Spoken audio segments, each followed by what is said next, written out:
El análisis político en Ahora es cuando, con Rodrigo Bravo, una presentación de Radio Infinita. Minutos y comenzamos con este bloque de política Ya, y pues. análisis de la contingencia, dice la cortina. Bueno, el fin de semana tuvimos un montón de encuestas, algunas más llamativas que otras, pero con un escenario que venimos conversando hace un buen rato. Si nos quedamos, por ejemplo, Connie, con la Pulso Ciudadano, el Panel Ciudadano, partiendo por ahí, porque también hubo Pulso Ciudadano de Activa, Panel Ciudadano de la UDD, midió quizás por primera vez con los nombres más actualizados esta campaña electoral en la centroizquierda, Socialismo Democrático, Frente Amplio y el Partido Comunista.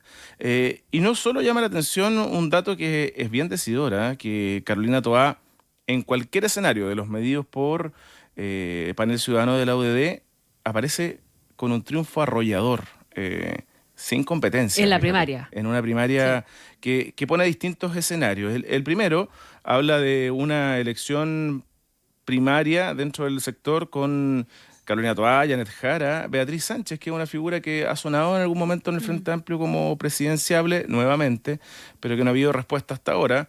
No deja de ser llamativo que desde la derecha han oficiado al gobierno para ver en qué está Beatriz Sánchez como embajadora de México, acusando más bien una falta de trabajo, de compromiso y una agenda netamente cultural que no deja satisfechos a sectores de la oposición. No deja de ser, o no deja uno de mirarlo con cierta duda, si es que efectivamente están pensando en ella como candidata presidencial y de alguna manera pegarle un espolonazo mientras tanto. En esta medición y en este escenario que pone la UDD, aparece también Vlado Mirosevic con un 10% cerca de Beatriz Sánchez, que tiene un 11%. Janet Jara en el segundo lugar con 13%, y les decía Carolina Toá con un 40%. Miden aquí también a Marco Enríquez Ominami, bastante cerca también de Mirosevic con 9%, y una Paulina Bodanovich muy por debajo. Conversabas tú con ella y esquiva siempre la pregunta de la definición presidencial. Sí. Ella y Bachelet. Sí. Bachelet. Ahora, lo que parece obvio es que lo que quiere el Partido Socialista es emular un poquitito la cuestión que pasó en para las municipales, la unidad de las municipales, y que tienen la convicción, que yo creo que es compartida, lo que pasa es que las estrategias para lograrla son distintas, de que eso hay que hacerlo a través de una primaria. O sea, si Carolina Toá tiene esos resultados en una primaria, eso la legitima mucho más como candidata que la simple discusión que hay hoy día de si o no él. O sea, del 3% puede pegar un salto importante.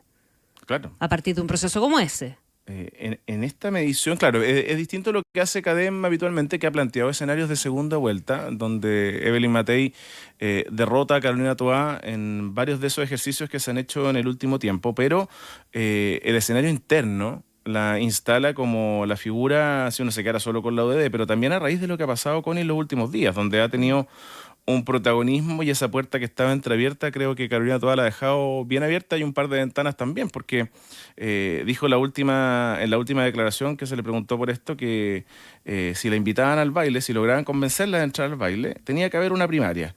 Y esa primaria hoy día la tiene con ventaja. Siempre con la duda, el misterio de algo que venimos conversando hace un buen rato y que todavía no tiene respuesta definitiva, según sectores del PS, que es el rol que podría tener Michelle Bachelet.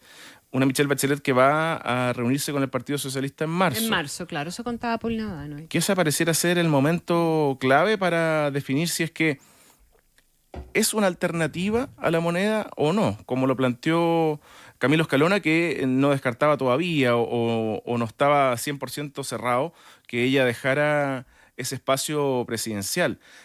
Y quien la mide esta semana en un escenario de primera vuelta es Activa. Activa, otra de las encuestas que sale con cierta periodicidad, donde Evelyn Matei tiene un contundente triunfo en una primera vuelta bien dispersa o bien llamativa, con un 27,4% de las preferencias, y Michelle Bachelet sobrepasa a José Antonio Kast en esta medición, con un 12,2 versus un 9,6 de José Antonio Kast. Y algunos dirán desde el propio Partido Republicano preocupante, porque Johannes Kaiser pasa con de un 4,6% a un 7,7%. Bien significativo su alza, más allá del margen de error, y que pone un Kast que no sé si va a la baja, la encuesta sí lo miden, pero planteándose en un escenario real ya parece ser al menos que Johannes Kaiser le es muy competitivo. Que sube como 3 puntos. Sube 3 puntos, si es que finalmente se da el escenario de una primera vuelta con todos ellos. Y algo de tranquilidad para la Evelyn Matei y su entorno, que si bien sube, perdón, en esta medición. No, perdón, sí, No, baja baja 2 puntos. casi 2 puntos. Casi 2 puntos, sí. Sigue liderando con cierta holgura, ¿no? Con bastante tranquilidad, Connie. Ahora, el riesgo, todas estas conversaciones quedaron para marzo, estamos claros, y bien que queden para marzo, mejor porque yo me voy a ir de vacaciones, así que... Pero evidentemente quedan para marzo, y ahí la centro-derecha tiene, Chile Vamos, tiene un desafío gigantesco, porque las opciones de Evelyn Matei de mantener y perpetuar este liderazgo de Evelyn Matei en las encuestas y transformar ese liderazgo en un buen resultado electoral van a depender mucho de cómo se zanje la discusión respecto de las primarias. Uh-huh. O sea, todos estos candidatos a una primaria, porque hasta Amarillo está pensando en ir a primaria, con todo respeto, digamos, pero demócratas también. Todos a una primaria, a una primera vuelta, perdón. No dije primaria, quería decir primera vuelta. Todos están pensando en ir a primera vuelta. Esa cuestión puede ser una debacle. Claro, la dispersión de votos finalmente. Una locura. Sí, y con figuras, como tú mencionabas, tan variopintas que muchos de ellos no deberían tener un rol significativo, pero pueden hacer daño. Ahora, ¿en qué piensan esos candidatos que no tendrían más allá del 5 o el 7% de los votos, que en nuestras elecciones siempre hay un par, en empujar las listas parlamentarias? Sí, lógico, que es un gran problema para varios. Es un gran problema y puede ser súper comprensible y todo, pero tú tienes que fijarte cuál es el objetivo principal ahí. O sea, ¿cuánto te importa cuidar la candidatura pensando en que de verdad tienes voluntad de ser gobierno, voluntad política de verdad? Que yo me imagino que esa convicción en Chile Vamos está, en el IMETAI también está. El resto, que va a jugar en favor de su parlamentaria, no tiene esa vocación. Entonces, ¿cuánto daño finalmente se le puede hacer al propósito definitivo? Eso ya es más complejo.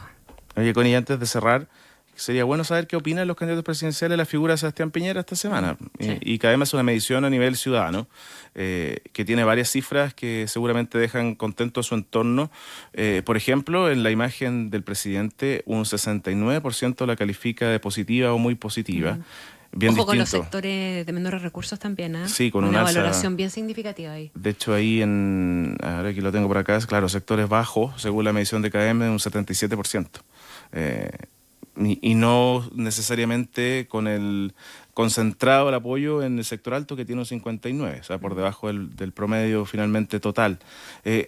Fue un hombre de diálogo y de grandes acuerdos, un 81%, tuvo autoridad y liderazgo, un 78%. Qué distinto, de todas maneras, Connie, es ver una evaluación ex post de dos gobiernos, el segundo muy complicado, a lo que se vivía por esos días. Donde el estallido social fue uno de los puntos más complicados para el presidente Piñera.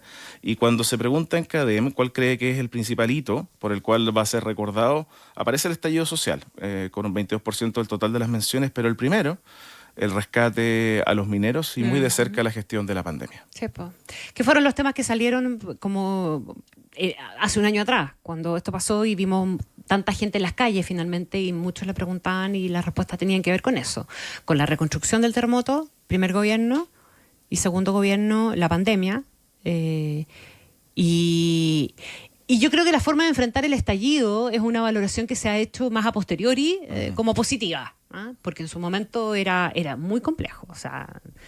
y es una valoración probablemente más política, el titular de la entrevista a Cecilia Morel ayer en el Mercurio, el haber preservado la democracia y haber cuidado la democracia, que finalmente es lo que todo el mundo político tiene que agradecer, porque claro, la tentación de dejarse caer o dejarse caer por una parte, un helicóptero tipo de la Rúa, digamos, ¿verdad? Renunciar, dejar que los militares declaren estado de sitio, todas esas cosas que hemos recordado tantas veces y que no pasaron, finalmente posibilitaron que hoy día tengamos un gobierno que está siguiendo su curso tranquilamente, que estamos logrando acuerdos, que estamos aprobando cosas, y que tengamos un debate político de vuelta.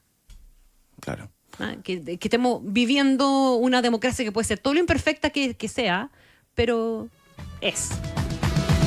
Si disfrutaste este podcast, puedes escuchar el análisis político de Rodrigo Bravo en vivo de lunes a viernes a las 8:45 de la mañana por Radio Infinita 100.1 e infinita.cl.